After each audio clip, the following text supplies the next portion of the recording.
네, 안녕하세요. 김우철 회계사입니다. 문제 있는 2차 기출문제 완벽 파헤치기의 마지막 10번째 테마입니다. 공통사용자를 신용카드로 구입을 했을 때 신고 양식 작성 방법 하고요. 간이과세자의 신고 양식 작성 방법 이 두 가지에 대해서 한번 좀 정리를 좀 해보겠습니다. 전부 다 부가가치세와 관련된 신고 양식 작성 방법인데 그 두 가지 작성 방법에 대해서 좀 설명을 드릴 거고요. 요 내용은 다른 교재가 좀 신고 양식하고 좀 다르게 답안 작성을 한 것들이 좀 있어가지고 정확하게 신고 양식을 어떻게 작성하는지를 제가 잘 설명을 해드릴 거니까 근거는 또 어떤 근거로 해서 작성하는 건지 제가 알려드릴 거고, 혹시 주변에 세무사들이 있다면 한번 물어보세요. 어떻게 신고하는 건지. 제가 얘기한 대로 다 신고를 하고 있거든요. 그리고 그 신고 양식이 어떻게 되는지 제가 설명을 다 드리면서 답안 작성을 어떻게 해야 되는지도 알려드리겠습니다. 그럼 다른 교재에서 좀 잘못되어 있는 부분들이더라고요. 특히 부가가치세 관련된 신고 양식이. 문제를 보면서 한번 내용을 살펴볼 텐데요. 먼저 첫 번째가 공통사용자를 신용카드로 구입했을 때 신고 양식 작성 방법입니다. 최근 기출문제 두 군데에서 출제가 됐었는데 여기 있는 문제는요, 2019년도 세무사 2차 기출문제 문제 4번에 물음 2번에 대한 자료를 가지고 설명을 좀 해드리려고 하고 있어요. 문제 4번에 물음 2번, 그 중에 또 자료 2번을 보게 되면 4번에 2020년도 10월 18일 날 과세사업과 면세사업에 공통으로 사용하기 위해서 소모품 70만 원을 법인 신용카드로 구입했다. 지금 공통사용재화를 신용카드로 구입을 한 거죠. 자, 이랬을 때 이거를 어떻게 양식에 신고를 할 거냐에 대한 얘기입니다. 일단은 근거를 좀 보여드리면서 가도록 해볼게요. 이게 별지 제21호 서식입니다. 일반과세자의 부가가치세 신고서의 일부인데요. 이 일반과세자의 부가가치세 신고서를 보게 되면 신용카드 매출전표 등 수령명세서 제출분에 대해서 일반적인 매입과 고정자산 매입 41번과 42번으로 해가지고요, 금액, 세율, 세액을 적게 돼 있어요. 그 41번과 42번에 들어가는 신용카드 매출표 등의 수령 명세서 제출분에 해당되는 여기 금액과 세액은 어떤 금액이냐, 이런 말이 나와요. 사업과 관련한 재화나 용역을 공급받고 발급받은 신용카드 매출표 등을 신용카드 매출전표 등 수령 명세서에 작성하여 제출함으로써 매입세액을 공제하는 경우에 일반 매입과 고정상 매입을 구분해서 적습니다. 즉 다시 말하면 여기 들어오는 이 금액들은 신용카드 매출표 등에 대한 수령 명세서에 작성되어 있는 금액으로 들어오라는 얘기입니다. 그럼 신용카드 매출표 등의 수령 명세서는 또 어떻게 작성하는 건지를 또 보도록 하겠습니다. 자, 별지 제16호 서식에 대한 얘기인데요. 신용카드 매출표 등에 대한 수령 명세서에 대한 서식입니다. 거기 서식을 보게 되면은 신용카드 등에 대한 매입 명세 합계를 적게 되어 있고요. 그 밖에 신용 직불카드, 김영시 선불카드, 직불전자지급수단 및 김영시 선불전자 지급수단 매출전표 수령 금액의 합계액을 이렇게 적게 돼 있어요. 2번하고 3번에 적는 내용들을 보게 되면은 여기 신용카드 매출표 등의 수령 명세서에 적는 요 금액들은요, 2번 신용카드 매입 명세 합계액도 뭐라고 되어 있냐면 사업과 직접 관련이 없는 거래는 제외합니다. 그 사업과 직접 관련 없는 거래는 뭐냐? 부가가치세법 제39조의 내용이라는 거예요. 또 3번에 그 밖에 신용직불카드나 김영선불카드 등 매출전표 수령금액의 합계액도 마찬가지입니다. 거기에도 세금계산서를 발급받은 거래, 그리고 사업과 관련이 없는 거래는 제외합니다. 그 사업과 관련이 없는 거래는 부가가치세법 39조를 참조하라고 되어 있네요. 그러니까 부가가치세법 39조에 해당되는 것들은 제외하는 거예요. 세금계산서를 발급받은 거거나 부가가치세법 제39조에 해당되는 건 제외하고 신용카드 매출표 등 수령 명세서에 적으라는 얘기죠. 그러면 부가가치세법 제39조에 대한 내용은 또 뭐냐? 자, 부가가치세법 제39조에 대한 내용은 이겁니다. 공제하지 아니하는 매입세액이에요. 여기 39조의 내용을 보면 38조에도 불구하고 다음 각 회 매입세액은 매출세액에서 공제하지 아니한다 해가지고요, 1번, 2번, 3번, 4번, 5번, 6번, 7번, 8번 이렇게 구성되어 있습니다. 이 모든 내용이 다 뭐냐면은요, 우리가 부가가치세법 교재를 보시게 되면 불공제 매입세액이라고 해서 그 불공제 매입세액이 이렇게 되어 있죠. 매입세액 불공제분 또는 불공제 매입세액이라고 해가지고요, 조세 정책적인 목적의 매입세액 불공제하고, 그 다음에 부가가치세법상 의무 불이행 등으로 인한 매입세액 불공제하고 이렇게 있잖아요. 그래서 조세 정책적인 목적의 매입세액 불공제, 이게 여기 다 들어가 있는 겁니다. 면세사업 관련된 매입세액, 접대비 관련 매입세액, 비영업용 소형소형차 관련 매입세액, 토지 관련 매입세액, 그런 것들이 여기 들어가 있죠. 그게 지금 여기 있는 거고요. 그 다음에 부가가치세법상 의무 불이행 등으로 인한 매입세액 불공제, 사업과 무관한 매입세액, 사업자 등록전 매입세, 물론 예외적으로 공제되는 것도 있지만 사업자 등록전 매입세, 그다음에 매입 세금계산서의 미수취분 또는 부실기재분, 매입처별 세금계산협회의 미제출분 또는 부실기재분에 해당되는 네 가지, 그 네 가지 여기 다 들어가 있는 거예요. 얘네들이에요, 얘네들. 그러니까 우리가 공부했던 그 매입세 불공제분 있죠? 걔네들을 빼고는 신용카드 매출표 등의 수령 명세서에는 다 내용이 들어간다는 거죠. 즉 다시 말하면 얘네들이 아닌 공통매입세액 있잖아요. 이 공통매입세, 과세사업과 면세사업에 공통으로 사용하기 위해서 매입한 공통매입세액을 신용카드로 구입을 했을 때에는 이 공통매입세액은 제외한다는 말이 없어요. 신용카드 매출표 등의 수령 명세서에는 얘네들은 제외합니다. 매입세액 불공제분은 다 제외하고요. 공통매입세액은 제외하는 게 아니에요. 이 공통매입세액은 다 들어가는 거예요. 신용카드 매출표 등 수령 명세서에 다 들어가는 겁니다. 그리고 그 중에 공통매입세액 중에서 면세사업분에 해당하는 것들은 또 매입세액 공제가 안 되잖아요. 걔는 어떻게 할 거냐? 공통매입세액은 얘네들은 세금계산서를 수취한 것도 있고 신용카드 매출전표 등을 수령한 것도 있잖아요. 세금계산서 수취한 거 그대로 다 세금계 수취분에 다 들어가 있고요. 신용카드 매출부 등을 수령한 것도 전부 다 들어간다는 거죠. 신용카드 매출전표 등 수령 명세서에 다 들어가서 공통매입세액은 세금계산서를 수취했거나 신용카드 매출전표 등을 수취했거나 다 그게 전부 다 들어간 다음에 나중에 공통매입세액 중 면세사업분 등에서 한꺼번에 불공제가 된다는 겁니다. 공제받지 못한 매입세액으로 한꺼번에 계산한다는 거예요. 그런 식으로 간다는 거예요.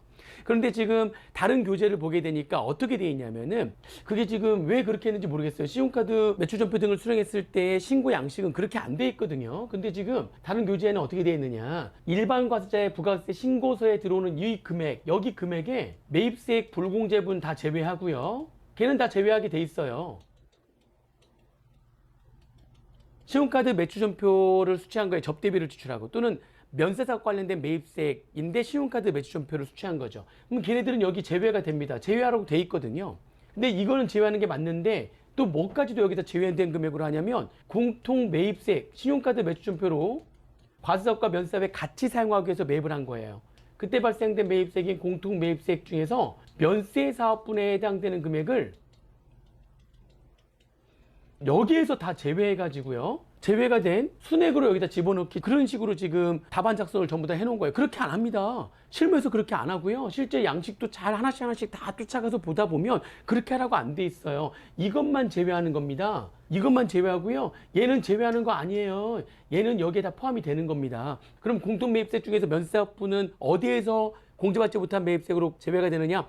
세금계산서 수취한 거랑 신용카드 매출표 수취한 거랑 공통매입세액 전부 다 모아가지고 그 중에 면세사업분들은 나중에 공통매입세액 중에서 면세사업분에 해당되는 금액 공제받지 못한 매입세액으로 해서 나중에 차감하는 형태로 되는 겁니다. 나중에 따로 계산해서 차감을 합니다. 그런 식으로 가는 거기 때문에 여기 들어가는 금액은 매입세액 불공제분만 제외가 된다는 거예요. 공통매입세액 중에서 면세사업분은 제외하면 안 됩니다. 그런 식으로 안 돼 있어요, 양식에. 그리고 그렇게 신고하는 세무사 회계사 아무도 없습니다.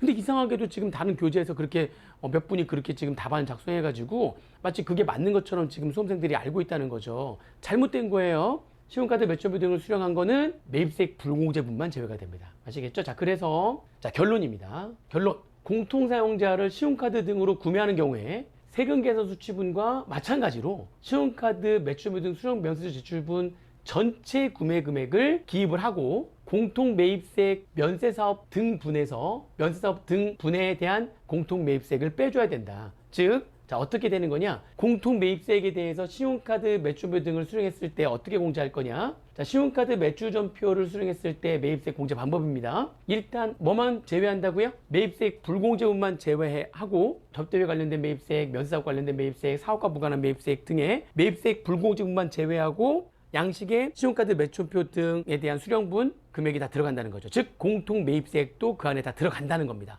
면세사업분을 제외하지 않아요. 다 들어간다는 거죠. 두 번째, 또 간이과세자나 세형에서 발급 금지업 쪽으로부터 발급받은 신용카드 매출표 등 이것도 매입세액 공제가 안 되기 때문에 매입세액 불공제분에 해당되는 거예요. 그래서 얘네들도 또 제외합니다. 매입세액 불공제분 제외, 간이과세자거나 세금에서 발급 금지업 쪽으로부터 발급받은 신용카드 매출표 등 제외. 그래서 그 1, 2번을 고려해서 신용카드 매출표 등 수령 명세서를 작성하고요. 그 작성된 그 금액을 그대로 신고서에다가 집어넣는다는 거죠. 신용카드 매출표 등 수령분에 집어넣는다는 겁니다. 그렇게 한 다음에 매입처별 세금계산서 합계표와 신용카드 매출분 등 수령 명세서에 적힌 매입세액 중에서 공통 매입세액에 해당되는 금액을 집계하고요. 그 집계되어 있는 공통 매입세액, 그 공통 매입세액은 세금계 수취분과 신용카드 매출표 등이 다 포함이 되어 있는 거죠. 그 집계된 공통 매입세액 중 면세사업분에 해당되는 금액을 규정에 따라 안분계산해서 공통 매입세액 면세사업 등분란에 별도로 따로 기재하면 된다는 겁니다. 이런 식으로 양식이 작성이 돼야 된다는 거예요. 무슨 말인지 지금 이해되십니까? 이거에 대해서 질문하신 분들이 굉장히 많았어요. 저의 교재에 있는 답안하고 다른 분들 교재에 있는 답안이 다르다. 근데 그 다른 분들 교재에 있는 답안을 보니까 잘못 작성이 되어 있는 거예요. 공통 매입세액을 신용카드 매출전표 등으로 매입을 했을 때 그 공통 매입세액에 대해서 면세서분을 제외한 순액을 신고 양식에다 집어넣는 거예요. 아닙니다. 신용카드 매출전표 등의 수령분에는 일단 매입세액 불공제분이라든지 간이과세자나 생수 발급 금지 업종으로부터 발급받는 신용카드 매출전표 등을 제외한 금액이 다 들어가고요. 공통 매입세까지 다 들어가는 겁니다. 다 들어가고 세금계산서를 수취했든 신용카드 등을 수취했든 공통 매입세액은 나중에 한꺼번에 집계해가지고 한꺼번에 면세사업분에 해당되는 금액을 규정에 따라 안분계산을 계산해서 공통 매입세액 중에서 면세사업분에 해당되는 금액을 따로 계산해가지고 별도로 따로 기재한다는 겁니다. 그래서 공제받지 못할 매입세액으로 한다는 거죠. 그런 식으로 작성을 해야 된다는 겁니다. 지금 이거는 다른 분 교재가 잘못되어 있기 때문에 설명을 드린 거니까 제 교재대로 하시면 됩니다. 이거 이해를 하셨죠? 양식 어떻게 계산되는지 다 지금 하나하나씩 쫓아가면서 보여드린 겁니다. 자, 그 다음에 두 번째입니다. 두 번째 양식인데 간이과세자 신고 양식 작성 방법입니다. 이것도 기출문제로 문제가 나왔는데 또 다른 분 교재가 잘못된 양식으로 또 기재가 되어 있더라고요. 그래서 이 양식이 어떻게 작성되는지를 또 보여드릴 건데요. 요거는 2018년도 세무사 2차 기출문제 문제 4번에 물음 3번과 관련된 자료입니다. 간이과세자 신고 양식 작성 방법인데요. 문제 4번에 물음 3번 자료 중에서 일부를 지금 발췌한 거예요. 간이과세자인데 자 내용을 보겠습니다. 세금계산서 수취 매입세액은 숙박업 귀속분이 100만 원이고 소매업 귀속분이 160만 원이다. 그리고 신용카드 매출전표 수취 매입세액은 100만 원이며 이는 숙박업과 소매업에 공통 사용되는 비품의 매입세액으로서 귀속이 불분명하다. 아무튼 지금 이게 간이과세자의 매입세액 공제와 관련된 공제세액과 관련된 얘기거든요. 그래서 간이과세자의 공제세액이 지금 두 가지가 있는 겁니다. 매입세금계산서 등에 대한 수취세액 공제와 간이과세자가 매입세금계산서를 받은 거죠. 그에 대한 수취세액 공제하고 그 다음에 간이과세자도 신용카드 매출부 등에 대한 발행세액 공제 받을 수 있죠. 신용카드 매출전표 등에 대한 발행세액 공제하고 지금 간이과세자가 이 두 가지의 지금 세액 공제를 받는 거예요. 자, 그런데 이게 왜 이게 지금 문제가 되느냐? 이 간이과세자의 신고 양식을 보게 되면은 납부세액이 있잖아요. 납부세. 공급 대가의 10% 한다면 업종 부가치율 곱한 금액과 재고 납부세액을 더한 금액을 납부세액으로 하죠. 그 납부세액에서 이제 공제세액을 네 가지를 빼는 거잖아요. 그 공제세액 네 가지 중에 지금 두 가지가 있는 거죠. 매입세금 수취세액 공제와 신용카드 매출부 등에 대한 발행세액 공제, 그리고 전자신고세액 공제, 의제매입세액 공제 해가지고 총 네 가지의 공제세액이 있는데 어떻게 돼 있습니까? 이 공제세액은 납부세액을 한도로 한다 이렇게 돼 있죠. 그럼 납부세액이 100인데 지금 공제세액이 나머지 기간 없고 이 두 가지만 있대요. 근데 얘가 하나는 60이고 하나는 50인 거예요. 그러면은 공제세액은 납부세액을 한도로 한다고 했으니까 공제세액을 적을 때 매입세금계산서의 수취세액 공제 60원과 신용카드 매출부 등에 대한 발행세액 공제 50원인데 100원밖에 안 된다면서 한도가 100원이니까 그러면은 공제세액을 적을 때 60원과 40원으로 이렇게 적을 거냐 이렇게 적는 거냐 아무튼 100원을 한도라는 거니까 아니면 얘를 따로따로 60원과 50원을 적고 공제세액의 합계액을 적을 때에만 100원으로 적을 거냐 어떻게 적을 거냐 이런 얘기죠. 공제세액은 납부세액으로 한도라는 걸 알아요. 다 알고 있는 내용이죠. 60원 50원 합계가 지금 납부세액을 넘어갔어요. 그러면 아예 적을 때부터 60원과 40원 해가지고 100원을 한도로 내서 공제세액을 적을 거냐 아니면 얘네들은 적을 거로 다 적은 다음에 합계 금액만 납부세액을 한도로 해서 100원을 적을 거냐 어떻게 적냐에 따라 가지고 답안지에 적는 금액이 달라지잖아요. 그걸 어떻게 할 거냐에 대한 얘기죠. 자 이거 제가 이렇게 녹색으로 동그라미 친 거 있죠? 이렇게 적는 게 맞는 겁니다. 근데 다른 교재에서는 그거를 이렇게 적고 있어요. 지금 얘는 60원이고 얘는 별도로 계산하면 50원인데 한도가 100원이니까 순서에 따라서 얘는 40원밖에 안 된다. 뭐 이렇게 적게 돼 있는 거예요. 그래서 합계가 100원이래요. 아니에요. 이렇게 적는 거 아닙니다. 각 상식에 따라서 계산된 금액대로 다 적고요. 이 공제세액의 합계 금액만 납부세액을 한도로 해서 적는 겁니다. 이것도 또 잘못되어 있더라고요. 그래서 제가 이거를 지금 보여드릴 거예요. 양식이 어떻게 작성이 되는지 보여드릴 겁니다. 자, 이렇게 돼 있어요. 간이과세자에 대한 부가가치세 신고서입니다. 별지 44호서식인데요. 거기 지금 이렇게 과세분율과 매출세액의 합계금액으로 해가지고 이게 이제 납부세액의 합계금액이에요. 7번이. 여기가 납부세액의 합계금액. 납부세액의 합계금액입니다. 그리고 이제 공제세액이 우리가 공부한 대로 지금 4가지가 있는 거죠. 4가지. 이렇게 해서